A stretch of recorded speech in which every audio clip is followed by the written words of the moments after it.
Organisasiekulture kan as sterk of swak geklassifiseer word op grond van die vlak van ooreenstemming tussen werknemers en die maatskappy se waardes. 'n Sterk kultuur lei tot konsekwentheid, terwyl 'n swak kultuur verwarring en lae betrokkenheid kan veroorsaak. 'n Sterk kultuur beteken dat werknemers gemeenskaplike waardes deel en samehangend na die organisasie se missie werk. Sterk kulture bevorder hoë moraal, toewyding en 'n duidelike sin van rigting. 'n Swak kultuur word gekenmerk deur wanbeleiding tussen werknemers en organisatoriese waardes wat tot teenstrydigheid lei. Swak kulture lei dikwels tot lae werknemerbetrokkenheid, hoë omset en oneffektiewe besluitneming.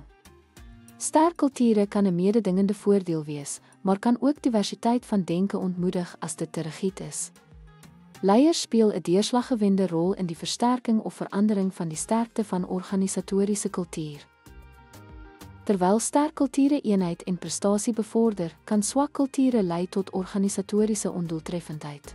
Dit is noodsaaklik vir maatskappye om 'n kultuur te koester wat ooreenstem met hul strategiese doelwitte terwyl dit buigsaamheid vir innovasie toelaat.